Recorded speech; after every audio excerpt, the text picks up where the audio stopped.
This is episode 12 of Cinescope, and it'll be easier next time.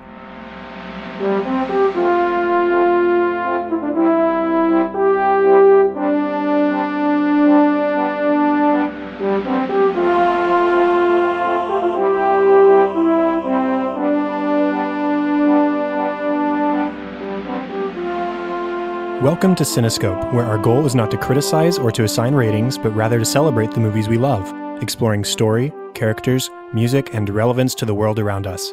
I'm your host, Chad Hopkins, and joining me today is Blake Collier to talk about one of our favorite films, The Strangers. But first, Blake, how are you doing tonight? I'm doing well. How about you, Chad? I'm doing really well, and I'm excited to talk about the podcast's first horror movie. Oh, yeah. I'm excited, too. I'm glad I'm your first horror guy, so... Definitely, and this is our first of 2 Halloween horror episodes. This week we've got The Strangers, and next week we've got my personal favorite, The Shining. Awesome. I'm definitely looking forward to both, but The Strangers is especially special to me, and I'll talk about that more in a minute. But first, how about you introduce yourself? My name is Blake Collier. I actually hail from Amarillo, Texas, in the Panhandle, so I am in the middle of nowhere. If you look out in the horizon, you can see at the back of your own head. And I write for Real World Theology, and I contribute for Mockingbird, as well as I do 3 podcasts, The Smell of Music, which is exploring the worst music we can find, Impossible to Say, which is basically just a Music of the Week podcast, and then The Body, the Blood, which is the horror podcast that I do. So I do all those things. I write for various other places as well, just whenever I get a chance. And I mainly focus specifically on horror and Christianity. That's kind of the niche I found myself in, and I feel like I've got a lot of interesting takes on it. And so that's kind of where I've kind of landed myself. Great. Well, I'm actually a Texan too, and I went to school out in Lubbock. So, Okay. That's still a few hours away, but I was not too far from Amarillo for a little while. Okay. Are you a Red Raider? I am a Red Raider, Reckham Tech. Me too. Reckham Tech. Oh, excellent. How about that? Well, before we move on and talk about the movie, I just want to remind everybody of our October 2016 giveaway. There will be more details at the end of the episode, but basically, if you leave a review for the show, then you will be entered to win a free movie of anything we've talked about through the end of October. So definitely stick around for the end of the show so you can hear more details about possibly gaining a bonus entry as well and learning everything you need to know about that. With that, are you ready, Blake? I am. Excellent. So our movie this week is The Strangers. It was released May 30th of 2008 and was directed and written by Brian Bertino, who has also directed Mockingbird and this year's The Monster. The music is by Tom and Andy. He writes music for a lot of horror movies. A few of them have been The Hills Have Eyes 2006 remake, Resident Evil Afterlife, and Resident Evil Retribution, Sinister 2, and also Bertino's film this year, The Monster. This movie does star Liv Tyler and Scott Speedman as Kristen and James, and then we've got Gemma Ward, Kip Weeks, and Laura Margolis as Dollface, Man in the Mask, and Pinup Girl. So what was your first experience with this movie, Blake? So I remember I was actually at Texas Tech getting my grad degree in history, and this was one of the first films I remember going to see by myself. For the longest time, I always went with somebody, but this was one I had especially wanted to see. And I don't really remember why I necessarily wanted to see it at the time, but I went and saw it. And I just recall sitting in that theater, and I'm not easily scared by a film. And I wouldn't say that this one necessarily scared me, but there was enough kind of element to it where I think the way the sound played out in the theater with all the banging that happens in the movie and like all the sounds, it was just a very interesting sound element to the film. And it kind of had me looking over my shoulder because you hear something and you're like, what's going on? So I just remember it being a very interesting kind of feeling as far as sound editing went for the film. And that's one of the first things I kind of took on like as something that kind of just brought me into the film and something I'd never really paid attention to much in film before that. And this was the first one that kind of made that a significant aspect I kind of looked for. So, yeah.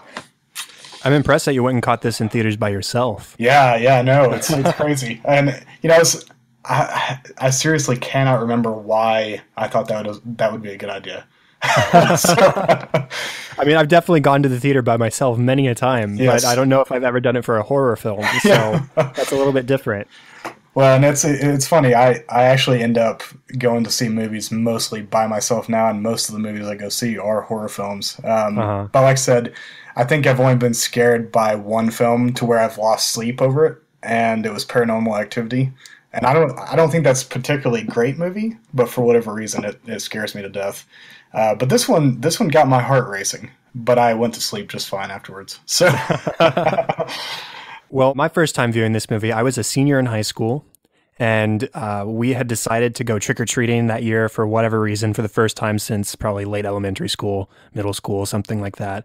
And afterwards, we decided to go back to our friend's house, and we watched this movie. And this, like I said earlier, this movie is special to me because, number one, it's the very first horror film I ever saw. And Oh, number wow. two, Okay. it's the very first rated R film I ever saw. My parents were a little bit strict about that when I was growing up, and so it just wasn't. And it wasn't even really anything I had a certain appeal for was rated R movies. It was just something that I never watched. And so this was my first one on both accounts. And, you know, I don't scare easily on films or horror movies either. I discovered with this film, and probably part of that experience could be attributed to I found out my best friend scares very easily with these kind of films. So there was probably more laughter that night than there typically would be in a movie like this, just enjoying his reactions to what was going on screen. But I did really like this movie because even though I don't scare easily myself, I can recognize when something is scary, you know? Mm-hmm. It just doesn't affect me the same way as it affects other people. And it does freak me out in the sense that even though it's not scary to me in the moment, I have this sort of fear that certain images will linger and like give me nightmares later or something like that. Mm-hmm. And that fear has so far been unfounded, but it still freaks me out every time I watch a horror movie. Like, I got to be kind of careful about this. That being said, when I watched this last night, it was 1:30 in the morning. And I was sitting in a room wearing surround sound headphones. So I turned out fine. I slept fine just last night, but that was my experience rewatching it last night, and I had a great time with it. There were a couple moments where I sort of hesitated. I was like, you know, should I turn this off and finish it before we record tomorrow? I don't know. No, let's just go ahead. Yeah. And so I stuck it out and really had a good time with it. Well, it is kind of strange that, because one of my biggest fears, actual fears, is opening up a window or a doorway and finding something or someone on the other side, which happens a lot in this film. Mm-hmm. And I'm not sure why it didn't hit me with the same kind of, I guess, veracity that, like, seeing the alien on the roof of the barn and Signs did. That freaked me out, that scene. But for some reason, the elements in The Strangers where, you know, faces would pop up at a window or at a glass doorway, I guess I was either not paying attention to that at the moment, and I was like too busy like listening to what's going on. But yeah, it was strange because normally that kind of stuff would creep me out. So. Mm-hmm. And we can go ahead and move on to story and like actual aspects of making the film. The first thing I want to say is what makes this movie so terrifying to most people, I would say, is that it's real. Like this is as real as a horror movie gets. This is home invasion. It could be you. It's just a scary thought to think, wow, these guys did this just because they were home. Mm-hmm. And that could have been me. I'm home alone or whatever. And the idea that you can be terrorized just randomly, and it's not by demons or monsters, it's by people. Yeah. And that's just a sort of terrifying thought. I've got a friend who can do supernatural horror all day long, but the second it's actually realistic and deals with people torturing other people, he's out. So yeah, it's a difficult thing to watch. I mean, there's that element to a film like Strangers that, like, in the back of your head, kind of what we all do, or what we all tend to do, is kind of think of worst case scenario. For Home Alone, what's the worst thing that could happen to us? And usually it's like what we consider the safest place to be being invaded. I mean, the home is kind of like that cultural space that's supposed to be safe, and it's supposed to be the thing that you can hide in and seclude yourself in and not be bothered or not be you're kind of in a space where you're okay and you're safe. But Strangers finds these people transgressing that cultural space, and it's very intriguing in that way. I think that's kind of what people love about home invasion films, is because it is frightening, and it transgresses those kind of elements. Right, the idea that you're not safe in your own home. Yeah, exactly. And it definitely does make the dark corners of my house a little bit scarier late at night. For sure. TV shows like Criminal Minds is one of the few crime shows I watch, and that show does the same thing if I've watched too many episodes in a row, where I'm like, these people, I've gotten in their heads and now they're in my head, and I just sort of need to calm down a little bit and in the meantime carry a flashlight. Yeah. And The Strangers definitely does that for me as well. Oh, for sure.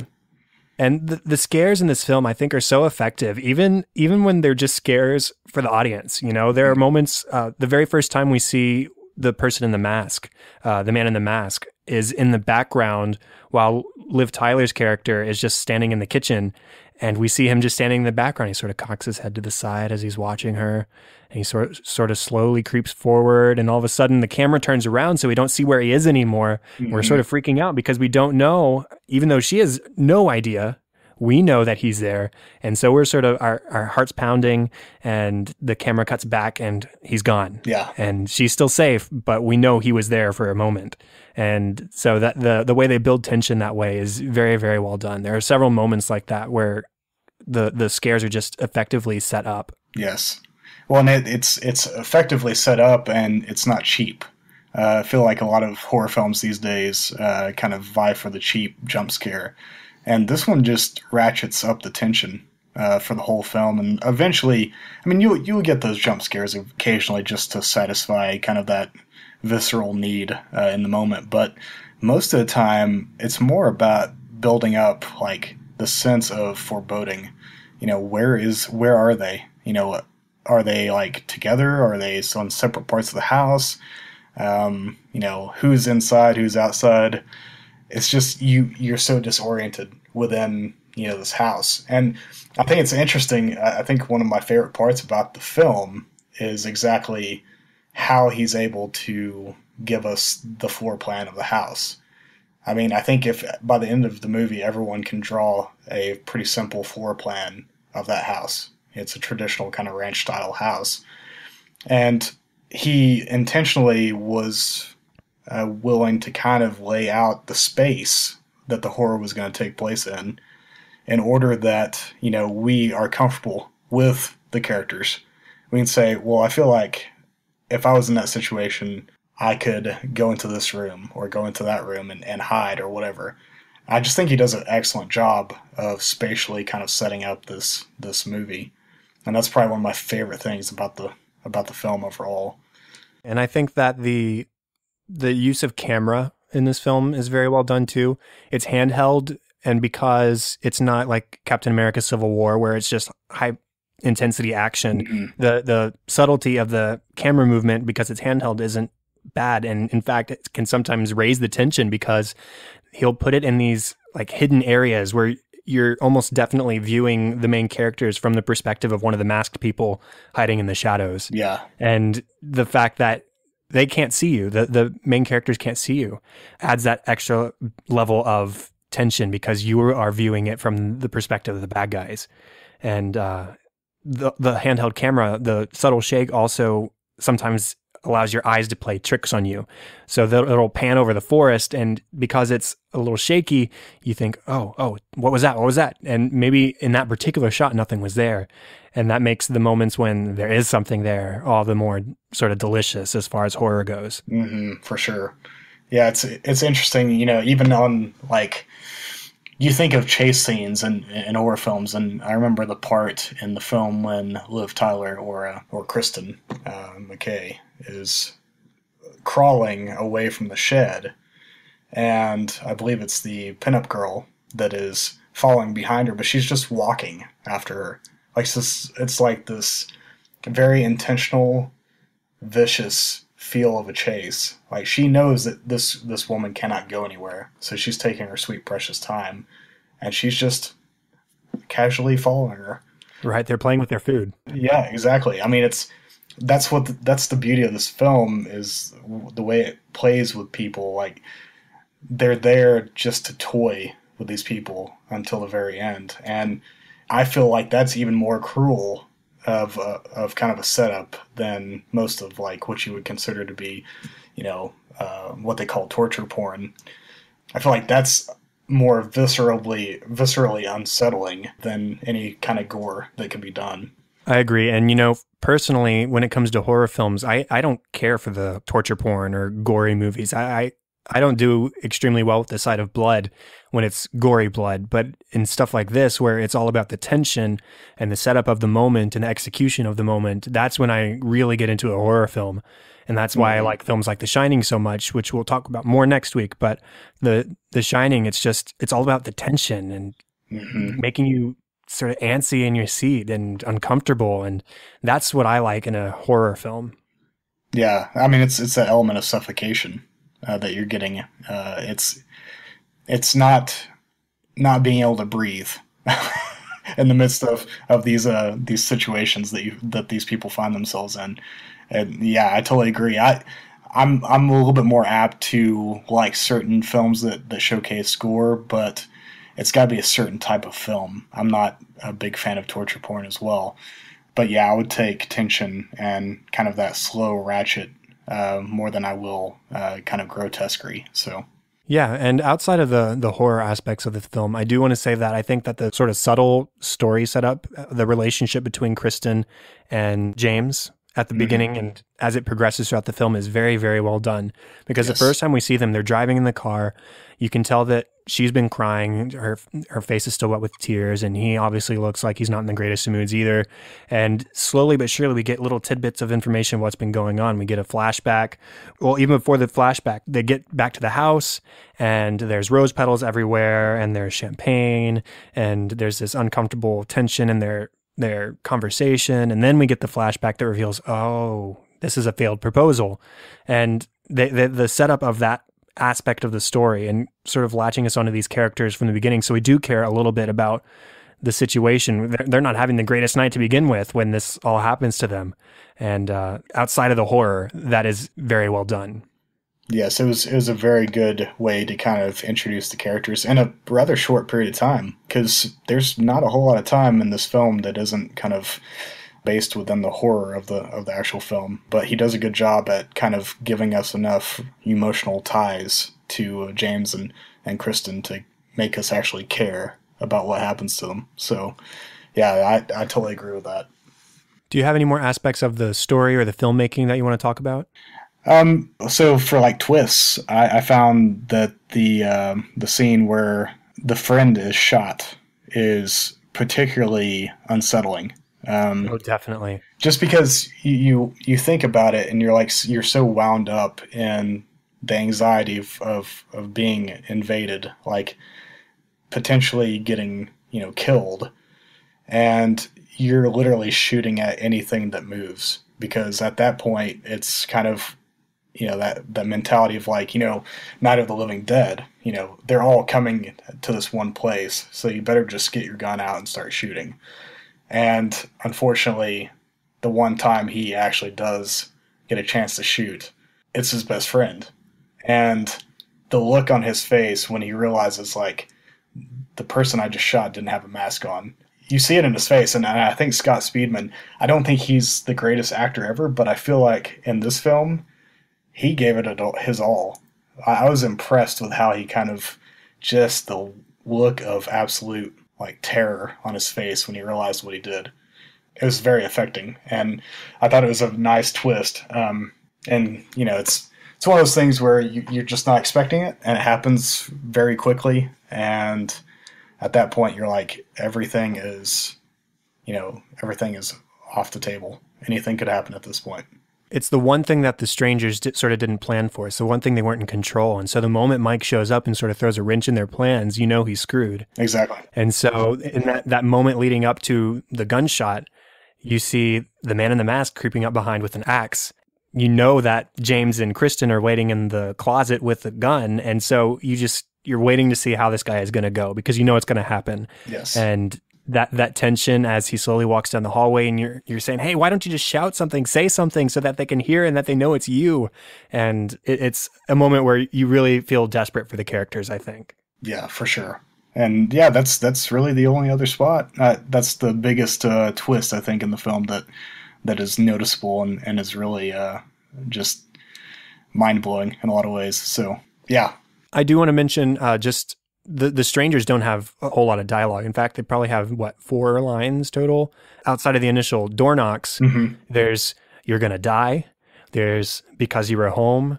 There's, are you a sinner? Sometimes. And then there's, it'll be easier next time. And it's just like, oh, every single one of those is so perfect in the moment. It is. Like the dialogue from those characters specifically, they could have said a lot more in this film, but I think it would have taken away from the terror. It's almost sort of Jaws-esque, where in Jaws, you don't see a lot of the shark. And that makes the moments you do see the shark and the tension when you know he's coming all the more terrifying. And I think there's a little bit of that element here where we don't see them all the time. When we do see them, it's terrifying. And then they don't talk all the time. But in those moments where we do, we really loathe them because they're revealing that their motive for this night was to have fun and to screw with some people. Yeah, no, I actually think that that's one of the strengths of the film is their lack of dialogue and the lack of... Because you don't see their faces except for maybe a slightly obscured or shadowed face from time to time. And even when they take off their masks, the camera moves away before you can actually see what they look like. And it's just brilliant on Bertino's part to keep us in the realm of the unknown. I think that's effective in the sense that, it adds to that sense for the audience going home and saying, who are these people? Like, they could be anybody. And that is truly unsettling. No, for sure. Let's talk about the characters specifically. So I think the protagonists are well written in this film because I can't think of any moments where I was like, wow, that was a stupid decision. I think that all of their actions were pretty justified, either out of it was the normal reaction or it was a moment of desperation. Yeah. So I really appreciate that he made these characters' choices believable in the context of a horror film, because so many times you say, oh, why did you do that? Why are you going down into that room? Why aren't you just staying where you are? Why are you doing this? Why aren't you doing that? And that's such a sort of like a trope of horror films, but this one, it doesn't buy into those. It's two people having a crappy night, reacting believably to the situation they're put in, and unfortunately it just doesn't go their way. Yeah, no doubt. No, I totally agree. And I think, I mean, while I think you're supposed to relate and have emotional ties to the two protagonists, I feel like it's the three masked people that I find to be the most compelling of the film, which is odd because, like you said, they don't say much, and really all of their action is threatening. And I think it's just the nature of knowing, seeing this film several times, knowing a little bit of the background going in, like in the making of the film. I mean, if you look at pictures of the three people who play those who are invading the house, they're all pretty much models. Right. Well, I think Gemma Ward was actually in the fourth Pirates of the Caribbean movie as a mermaid, if I remember correctly. Okay, I could see that. But they're all very attractive people, and which is kind of ironic, and it's kind of funny. And I kind of like, I'm looking at that, I'm like, that's kind of brilliant on kind of an extra textual level, in that he's intentionally hiding these people's looks from the audience when most films and most horror films kind of overexpose the audience to women and men who are good looking and show them completely nude or whatever. And I just think that it's interesting that he chose to do that and to hide them in every single way he could and never give us a glimpse. I think it's just compelling. Like, they're compelling characters because, for one, like I said earlier, they could be anybody, and that's the way he sets it up. But also, it's just they're like a compelling analog of the unknown or kind of the darkness of humanity. And they're relentless, and they do it because they want to, and they do it because they're having fun. And that level of chaotic human nature is probably the most frightening thing that you can come in contact with. And I just find that interesting. Right. They represent sort of the worst of humanity. Mm-hmm. And, there's another podcast I listen to called Sword and Scale, and it's a true crime podcast. And the intro to that show is we talk about how the real monsters are all around us. And that's sort of exactly what this film is. These people, they're out there. And there are people who would do this. Sure, this is inspired by a true story that isn't exactly this story, but it's not outside the realm of believability that this could and might have happened somewhere. And the fact that they could have been anybody, and the fact that the people portraying these people are super attractive. And, we sort of have this mindset in America, at least, that the people who are sort of socially outcast are the ones who are more likely to do this kind of act. And that isn't the case at all with these three people. They are, like you said, attractive people outside of the film. And so knowing that it doesn't have to be the person you would expect adds to that level of terror. Yes, for sure.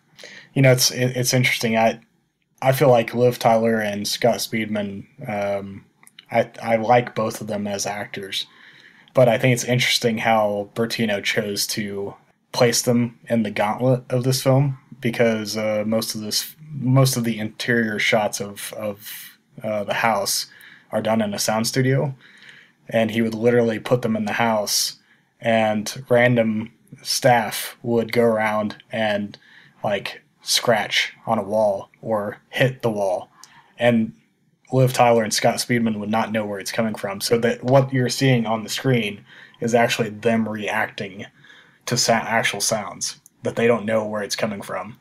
And I tell you what, if you want to see great acting, you just put them in a situation where they have to react as they normally would. And you can tell it works really well on the screen, and it pays off in so many ways. And I think you get a lot of kind of true, very transparent reaction going from the actors in this. And I think that kind of makes them more relatable to the audience. Yeah, I completely agree. And that's actually something I meant to mention earlier. And you actually mentioned it before too, was the sound editing in this film is just fantastic. It is. Because the use of sound in developing the tension and executing the scares is 80% of the film. Mm-hmm. A lot of it is visual, but so much of it is sound. There's that one moment before, James has left to go get cigarettes and go for a drive.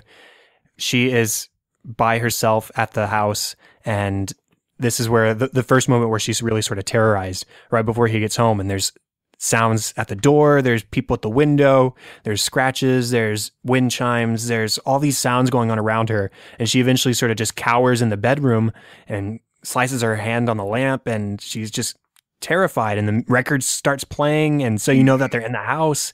And the use of sound in developing these scares is just as important as the visual elements. And I'm glad I remembered to go back and talk about that a little bit more, because it is so good in this film. Yeah, and I think this is just the perfect storm of really thoughtful filmmaking, in that Bertino had an eye out for not just doing your typical horror film. He wanted to attack you visually, and he wanted to attack you auditorily, and he does both very successfully. And the scene you mentioned where she's in the kitchen and the man in the mask, kind of, you see his white mask coming out of the shadows of the doorway.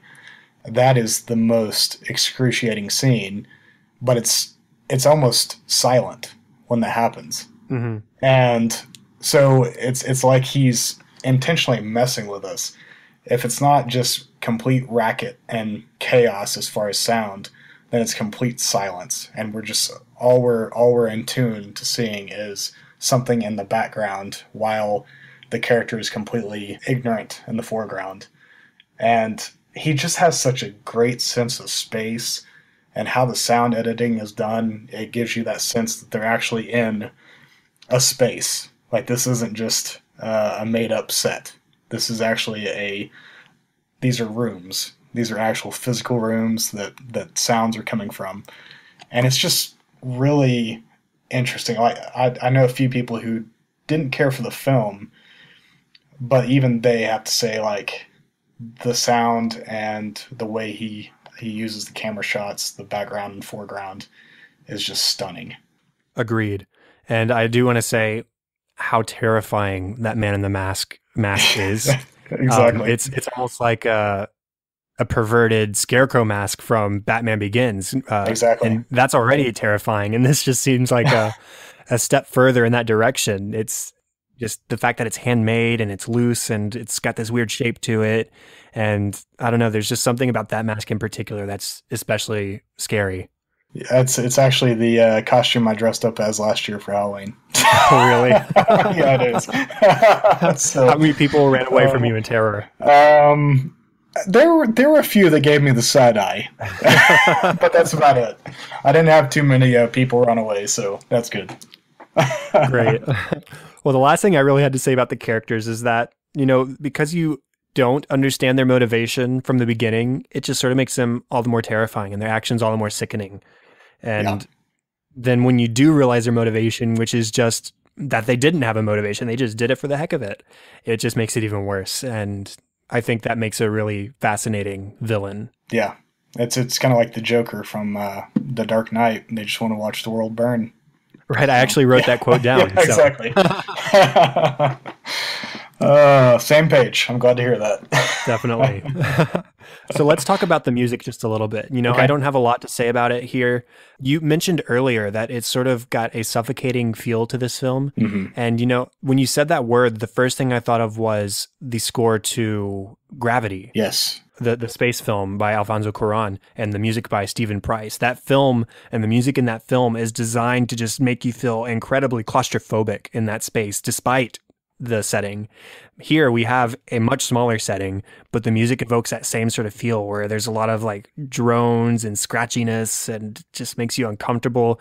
I haven't listened to the soundtrack outside of the film because I don't know how I would handle it outside of the film because it's bad enough there. Exactly. And it's just a really interesting way to approach filmmaking. I like that it's atmospheric and that it's not trying too hard to make itself stand out. It just really adds to what's going on. Yeah. Well, and I think it's interesting because I actually did listen to the soundtrack today in preparation for this podcast. Excellent. By itself. And, it's funny. I'd never really paid attention to the music because I feel like there's like two types of music that you find in horror films. There's the music that if you're not told about it, that's there, you're not cognizant of it.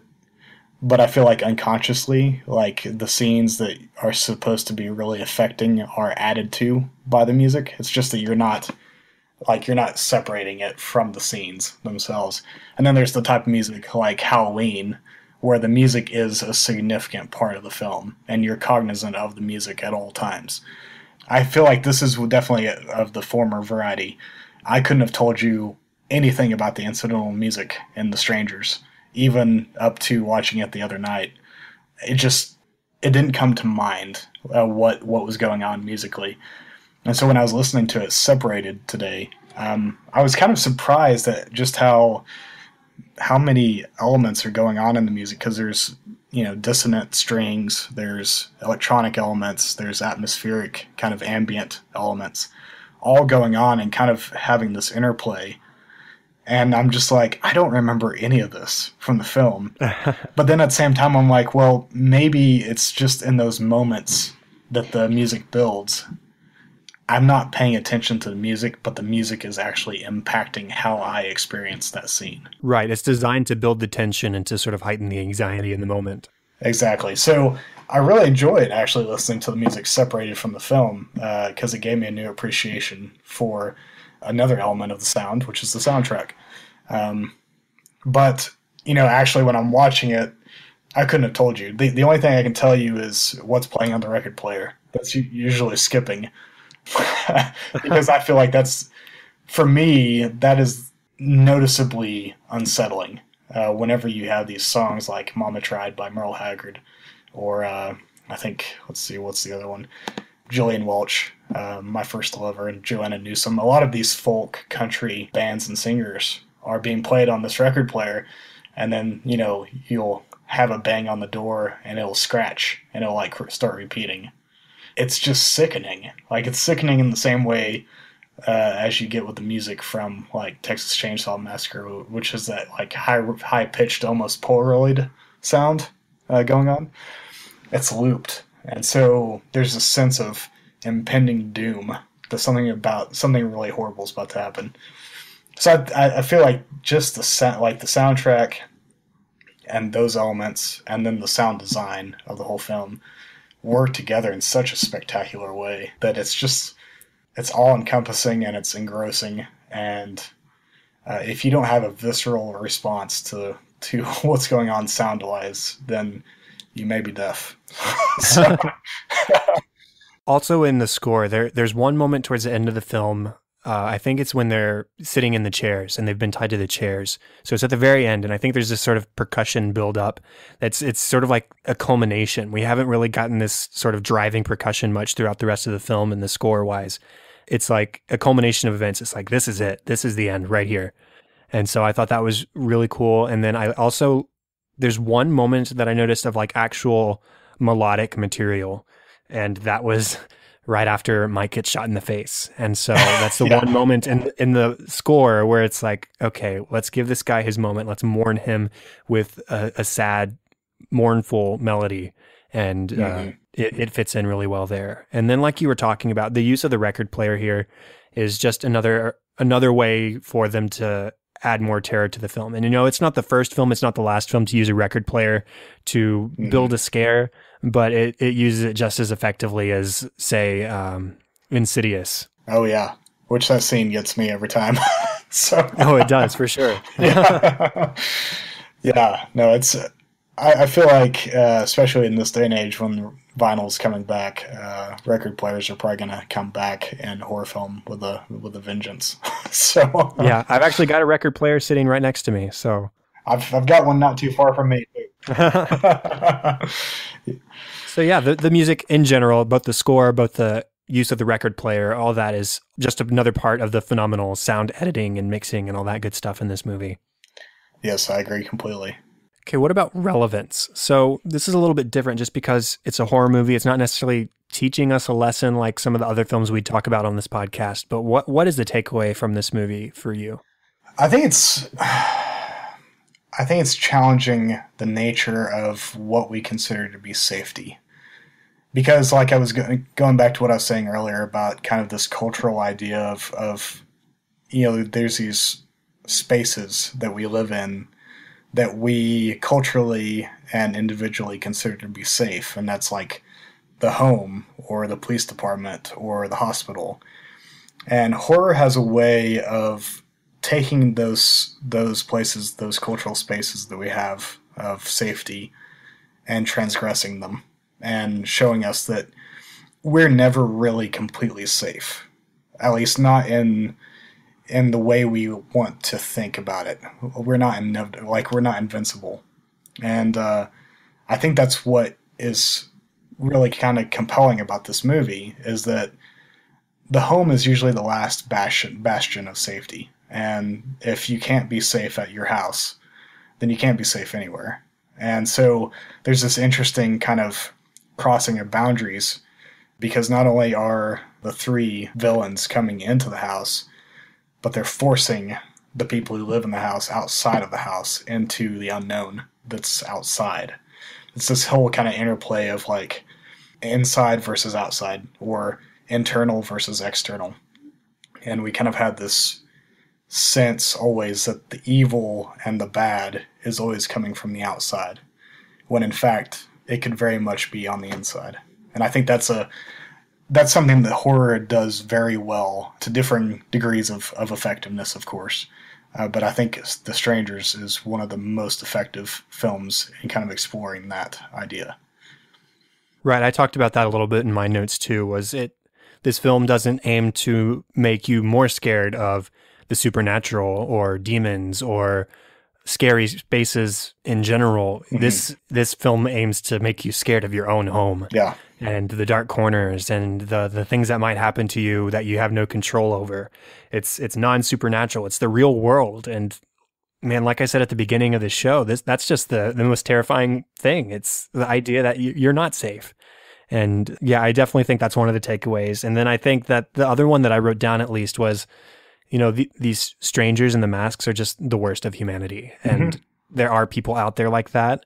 This could have happened to anyone because you were home. Yeah. And just that line sort of sends a chill up my spine every time I hear it in the film. Yeah, for sure. And same thing at the end. It'll be easier next time because they're planning on doing it again. And it's just awful. It's awful, but it's so good in the context of this film. Yeah, for sure. Yeah, it's horror is really hard to kind of, a lot of times it's hard to kind of derive like significant meaning that's transcendent beyond the moment. But you can always tell which horror films are meaningful because they're the ones that stick with you long after you watch it.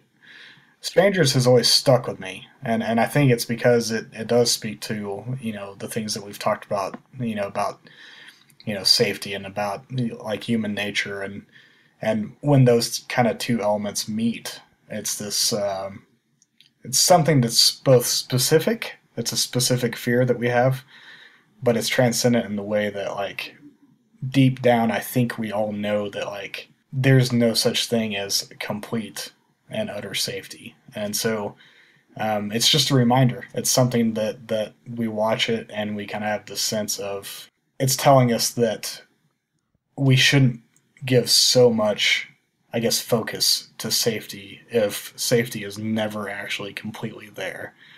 There's a lot of things that are done in the name of safety that we would say are unethical or bad.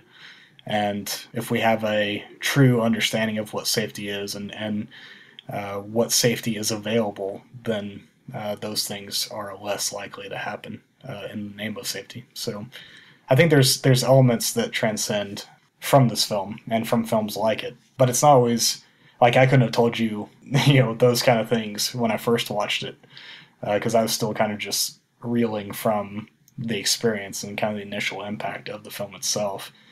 But in the years since I've watched it, I've probably seen it 5 or 6 times.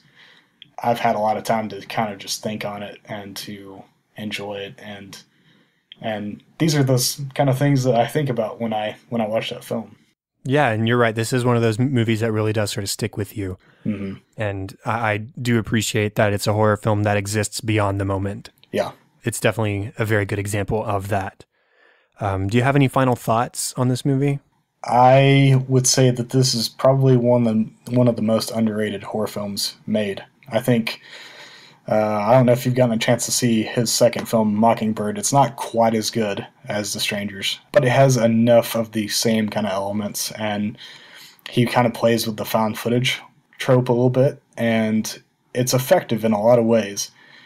I just find Bertino to be an interesting director because he's probably the first director I've come in contact with that made me pay attention to how setting plays into narrative.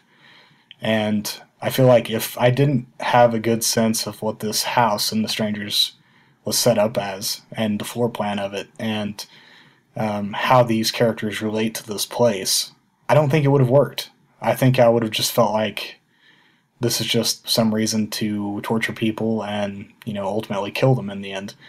But I think because the space is so well set up and the characters are given enough backstory and they're placed in this home, and it feels like home because there's all these warm colors that are displayed in the film, that adds a certain extra element to the story. And I just feel like Bertino is good at that, and I'm looking forward to the next film, The Monster, because it looks like a good portion of it's taking place within a car.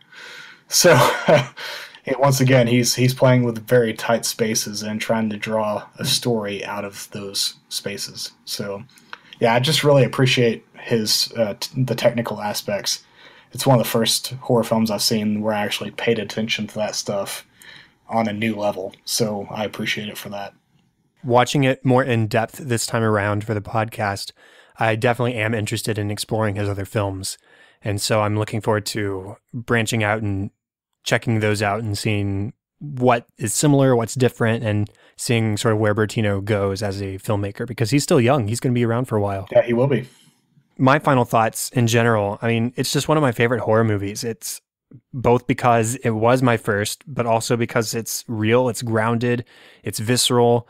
The camera angles and the usage, the sound editing, the general premise, and even the acting. I mean, Liv Tyler, Scott Speedman do a great job here. The stranger's presence is terrifying, and all of that make for a fantastic, suspenseful, and definitely truly scary horror film. For sure. Now, before we do close up, I do want to ask, have you heard anything about the sequel that's been rumored, that's been supposedly in production? What are your thoughts on that? It's hard to tell. I actually looked some of that stuff up not too long ago to see what the kind of updates on it were. I mean, it's been in process for a long time, so we'll see if it actually gets made. But apparently, if the rumors are true, Liv Tyler will make an appearance of some sort. I don't know if it's going to be in flashback or what, how they're going to tie it into it. And from what I can tell, Bertino will not be directing, but I think he will be producing it, which makes me think, maybe.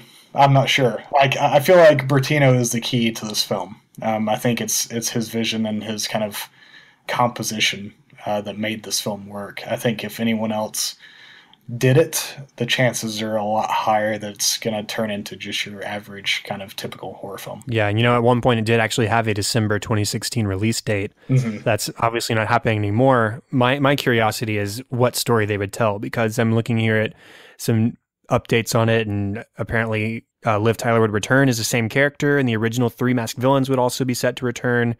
But then Tyler said she'd only have a minor role. So I'm just curious, if this does come into fruition, what kind of story would they tell? Would it be some sort of continuation? Would it just be the same thing happening in a different place with different people?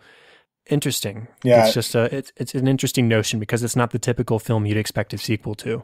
Yeah, and I mean, it's one of those things where it's almost one of those films where, if you're going to do a sequel, you almost need to tease a little bit more backstory for the masked villains without giving too much away. And so that means like kind of widening and broadening the world of the film.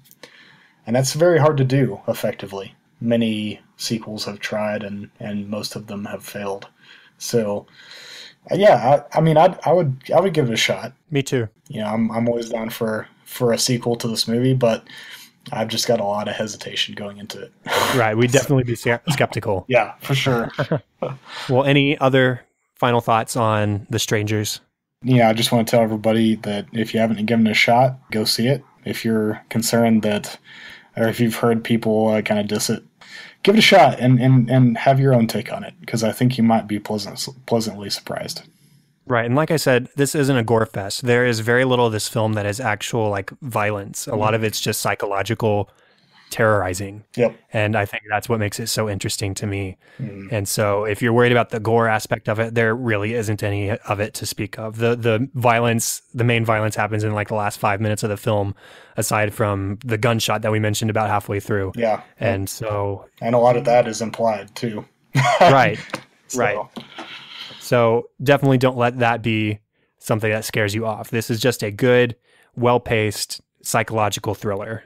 Yes. I agree. And with that, that is the end of the official 12th episode of Cinescope. Thank you so much for being here to talk about this with me, Blake. Yes, thanks, Chad, for having me. Contact for the podcast can be found at facebook.com/Cinescope Podcast and at Cinescope Pod on Twitter. Remember to rate and review on iTunes. Email feedback and ideas to thecinescopepodcast@gmail.com. And hey, if you're interested in co-hosting like Blake is, he responded to a sort of want ad I posted on Facebook and Twitter. Hey, who's interested in talking about The Strangers? And he responded. But if you have a film that maybe you'd like to talk about that I haven't thought of, I'd be glad to hear about it and have you on the show to talk about it. And again, don't forget about the October 2016 giveaway. So we've got a couple more weeks left. Leave a review to be entered to win a free copy of any movie talked about on the podcast through October in any format. So that is digital, DVD, or Blu-ray. Additionally, if you take a picture of your review, if you post it on social media, make sure to tag me or the podcast and you get a bonus second entry. Like I said, this lasts all the way through October. The winner will be announced on episode 14, which will release November 3rd. So make sure to take part in that for a chance at a free movie. Now, Blake, where can people find you online? So the best place to find me is on Twitter at Sacred the Letdown, or at Facebook, facebook.com/Blake I Collier, Collier. And then you've got my personal website where all the links to everything I've written for Mockingbird, Real World Theology, and all the other places I've written for is at BlakeICollier.com. Right, and on there you have this lengthy write-up on The Strangers, right? Yes. It's a fun one to write. It was funny because I posted, hey, who likes The Strangers out there? Just asking, no reason. And somebody linked you, and then you responded and you sent me this article, and I scrolled down and it's like, wow, this is long. I'm not going to read it now, but obviously this guy wants to talk about this movie. And so I'm looking forward to going back and reading that a little bit. Awesome. The best place to find me is on Twitter as well, at Chadadada, that is ChadAdada, and on Facebook.com/Chad.Hopkins. All the show notes, all the contact information, all the giveaway details can be found at thecinescopepodcast.com. And that is all for this week. Thank you once again, Blake. It's been awesome. For sure. Thank you. And maybe we'll have you on to talk about maybe your favorite horror film, whatever that might be in the future. That'd be awesome. Definitely. Thank you, everyone, for listening to episode 12. I'm Chad Hopkins. This was Cinescope, and we'll be back next week with spooky episode 13. Have fun and celebrate movies.